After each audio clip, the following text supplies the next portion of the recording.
They called them factories of death, assembly lines of murder. The concentration camps established by Hitler's Germany operated not only within the Reich itself, but across occupied Poland, Czechoslovakia, and the Soviet Union. The name was fitting. The primary function of the Nazi camp system was the systematic extermination of human beings.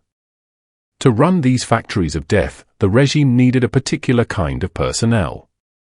They needed individuals who could abandon every trace of human compassion, who could look upon suffering without flinching, who could participate in industrialized murder without hesitation. The poisoned well of years of propaganda provided such people. And they came not only from among men, but from among women as well. These women, the female guards, the overseers, the Aufseherinnen, became integral components of the Nazi machinery of death.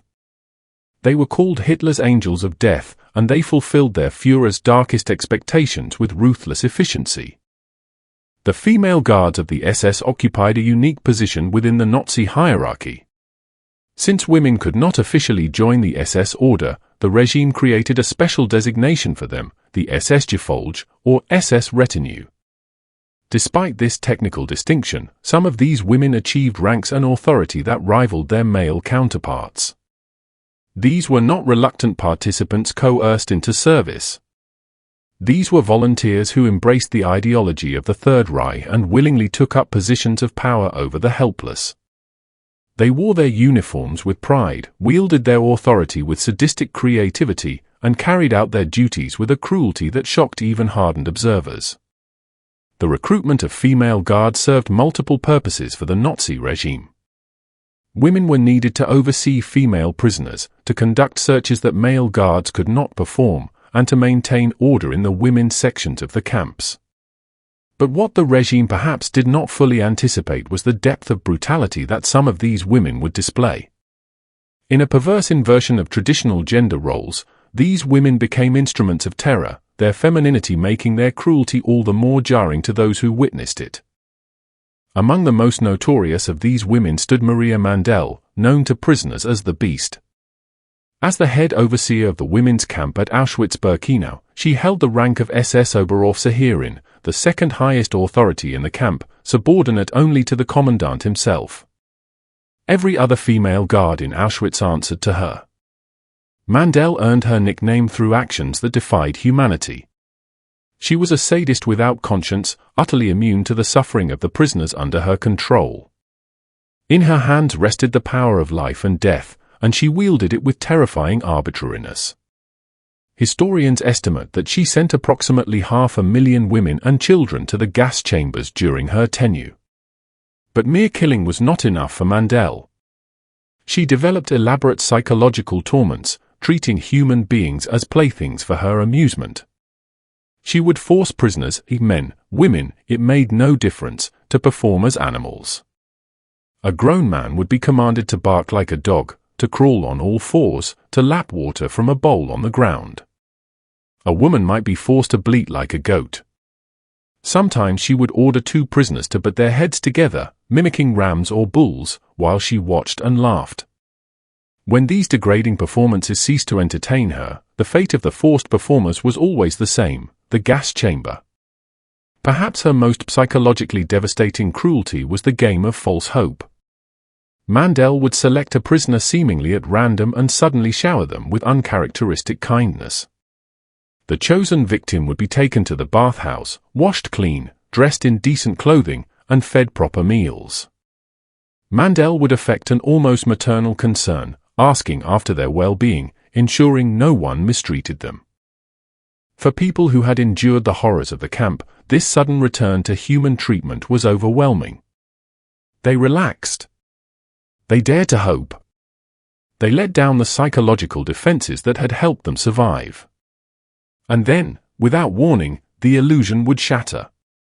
In a single moment, all the kindness would evaporate, and the prisoner would be subjected to the most savage beatings, the most humiliating degradations, the most brutal torture. And Mandel would laugh, genuinely laugh, at the look of betrayed hope on their faces. One incident captures the depth of her depravity with particular clarity. From a newly arrived transport of Polish prisoners, she noticed a boy of perhaps 5 or 6 years old. Mandel took him for herself, had him bathed and dressed in fine clothes, fed him well, and carried him everywhere with her, displaying what appeared to be maternal affection. To observers, it might have seemed that a caring mother was walking with her child. The boy, so recently torn from his family and thrust into hell, must have clung to this island of apparent safety. The charade lasted approximately 2 weeks. Then, one day, the boy disappeared. The woman who had played the role of mother sent him to the gas chamber without hesitation, without emotion. It had all been a performance, a cruel experiment in trust and betrayal. This was how Maria Mandel, war criminal extraordinaire, entertained herself. Mandel's subordinates learned well from their superior. Among them was Irma Grese, known by various epithets, the beautiful beast, the blonde devil, the angel of death. These contradictory names captured the disturbing duality of her nature. Grese served in multiple camps, but she built her career at Auschwitz under Mandel's supervision. The senior overseer, perhaps recognizing a kindred spirit, if such a word can be applied to creatures so devoid of humanity, promoted the young woman to senior guard. It was a remarkable career achievement for someone barely out of her teens. Grese presented a striking contradiction. Externally, she was beautiful by conventional standards, blonde, youthful, with delicate features. Internally, she was a monster. This 20-year-old woman proved capable of any atrocity. According to testimony from survivors, Grese was a lesbian who took particular interest in attractive female prisoners. She would force women into sexual acts while requiring a naked man to be present as well. After satisfying her base desires, she would calmly murder both parties to eliminate witnesses to her perversions. Like Mandel, Grese enjoyed playing games with prisoners' lives. Her favorite was a deadly version of roulette. Prisoners of any gender would be lined up about 20 meters away from her for minor infractions. Grese would sit on a chair, draw her pistol, and have someone blindfold her. Then she would wave the weapon left and right, randomly pointing it at the lined-up prisoners. No one knew when she would pull the trigger. She might perform this ritual repeatedly, watching with amusement as the terrorized prisoners flinched and trembled, never knowing if the next second would bring death. Rumor circulated that her lover was none other than Dr. Joseph Mengele, the infamous angel of death who conducted horrific medical experiments. Grese apparently enjoyed watching his work. Picture the scene: a beautiful young woman walks through the camp, her angelic face framed by blonde hair, wearing a fashionable blue jacket that accentuates her figure. Grese rarely wore her uniform, preferring stylish civilian clothes. But she always wore heavy military boots. In one hand, she carries a whip. In the other, she holds the leash of a vicious dog. A prisoner, man or woman, crosses her path. Without a word, without provocation, Grese begins lashing them with the whip. The victim tries to shield their face, to dodge the blows. This defensive reaction sends her into a greater fury. She begins kicking with her heavy boots. Then she releases the dog, letting the starving animal attack the helpless prisoner. According to eyewitness accounts, she particularly enjoyed using those heavy boots to kick male prisoners in the groin, then watching with pleasure as they writhed in agony. But perhaps her most monstrous act involved children. Grese would visit the children's section carrying a glass of milk. She would call over an unsuspecting child, offering them this precious commodity. The starving child, boy or girl, would gratefully accept the milk and drink it down. Then Grese would step back a few paces and release her dog. The animal, trained and starved, would tear the child apart while Grese watched. Ilse Koch held the position of wife to the commandant of Buchenwald concentration camp, Karl Koch, and simultaneously served as senior overseer. For these reasons, she was sometimes called the Witch of Buchenwald. Koch had a particular obsession that set her apart even among the gallery of grotesques who staffed the camps. She collected tattoos, but not on her own body. She admired tattooed skin on other people. More specifically, she admired objects made from such skin. This macabre hobby earned her the nickname the Lampshade Lady or Frau Lampshade.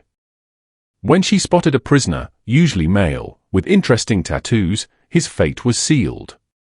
Koch might initially engage her victim in conversation through a translator, asking about the history of the tattoo, where it was done, under what circumstances, what it meant. The prisoner, perhaps confused by this seemingly human interest from a camp authority, would answer. He might even dare to hope that this attention would somehow improve his situation. What followed was systematic and calculated. The selected prisoner would be starved, given only water. This made the skin easier to remove from the flesh. When the body had been sufficiently prepared, the prisoner would receive an injection of poison. Frau Lampshade would then add another piece to her collection of tattooed skin, which she used to create decorative objects, lampshades, book covers, gloves, and other items. Ironically, it was not this horrific hobby that brought about the Koch family's downfall, at least not officially.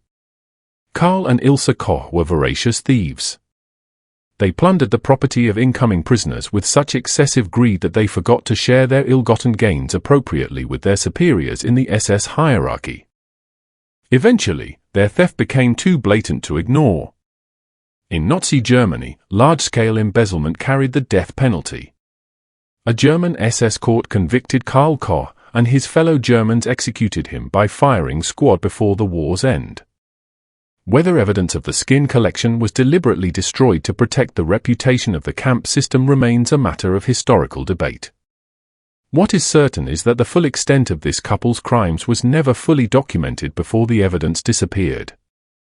The female guards demonstrated remarkable creativity in devising torments for their prisoners. These were not spontaneous acts of violence born from anger or fear.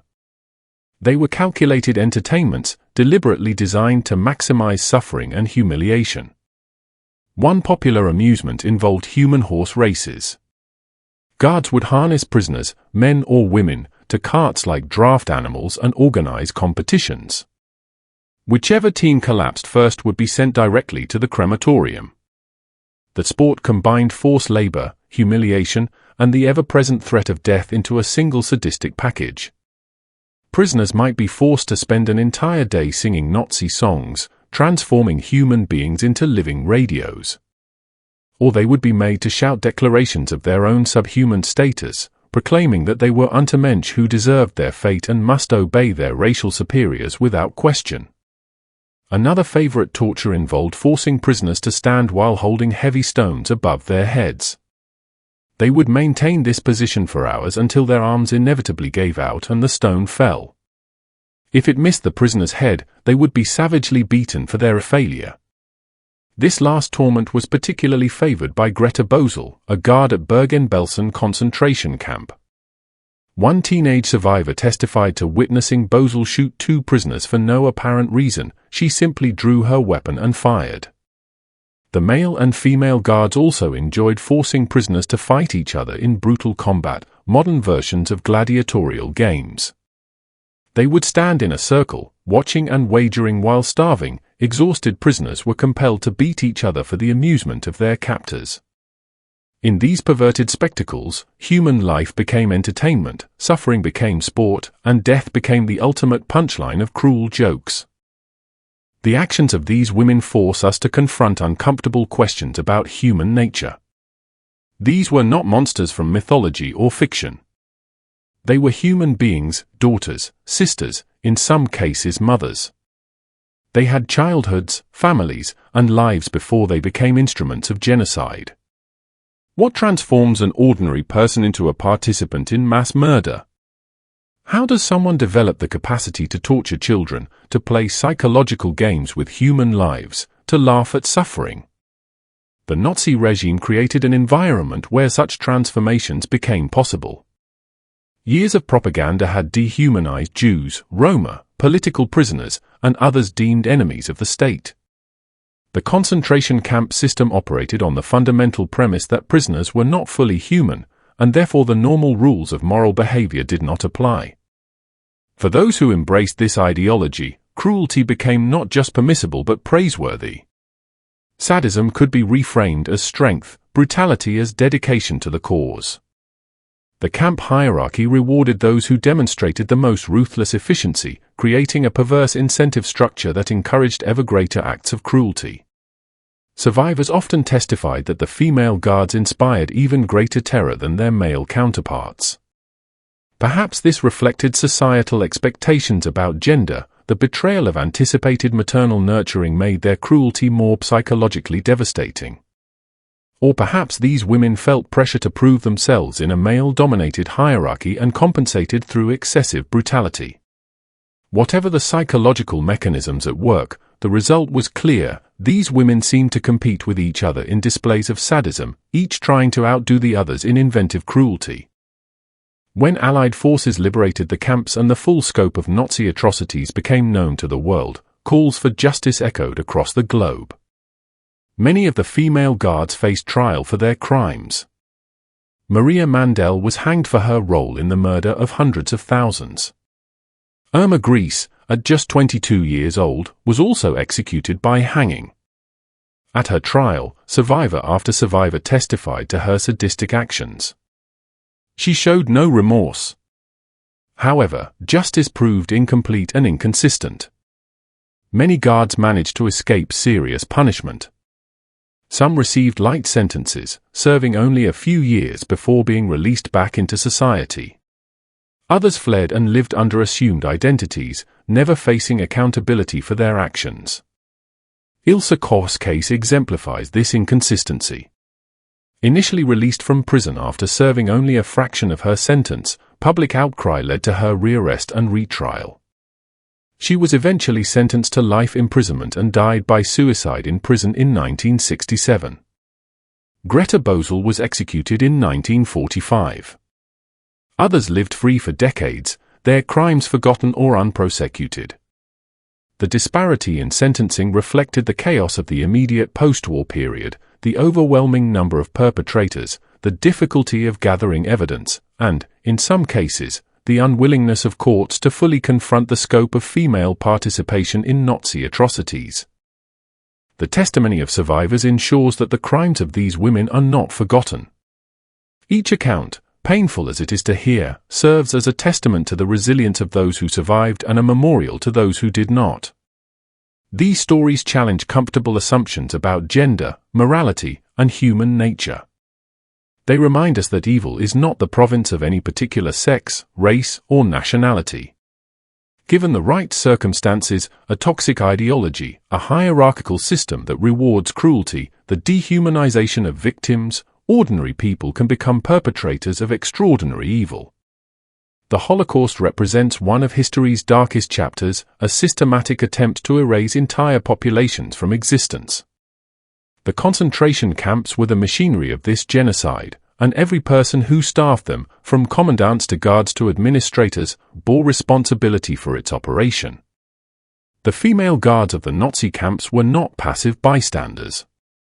They were active participants who wielded power with sadistic enthusiasm. Their actions demonstrate that complicity in evil requires no particular strength or courage, only the willingness to abandon one's humanity. As we study these events, we must resist the temptation to dismiss these perpetrators as uniquely monstrous aberrations, so different from us that their actions hold no lessons for our own time. The truth is more disturbing: these were ordinary people who made extraordinary choices, and similar choices remain possible whenever ideology trumps empathy, whenever systematic dehumanization goes unchallenged, whenever cruelty becomes normalized. The guards at the gates, the overseers with their whips and dogs, the administrators who kept meticulous records of death, they all contributed to a machine designed to destroy human life on an industrial scale. And they did so not reluctantly, but often with enthusiasm, creativity, and even pleasure. The shadows cast by places like Auschwitz, Buchenwald, Bergen-Belsen, and countless other camps stretch across decades. The names Maria Mandel, Irma Grese, Ilse Koch, and Greta Bosel serve as reminders of a capacity for evil that we must never forget exists within human nature. But alongside these names, we must also remember the millions who suffered under their watch. We remember not to perpetuate trauma, but to honor those who were murdered, to validate those who survived, and to ensure that future generations understand the consequences when hatred becomes policy and cruelty becomes duty. The stories of the Nazi concentration camps are not easy to hear. They should not be easy to hear. They should disturb us, haunt us, and ultimately motivate us to remain vigilant against the forces that made such horrors possible. In bearing witness to these atrocities, in speaking the names of both perpetrators and victims, in refusing to let time soften the harsh edges of historical truth, we fulfill our obligation to those who suffered and died. We declare that their lives mattered, their suffering was real, and their stories must never be forgotten or diminished. The angel of death wore many faces in Hitler's empire. Some of those faces were beautiful, young, and female. But beneath the surface lay something utterly devoid of humanity, a darkness we must understand if we hope to prevent its return.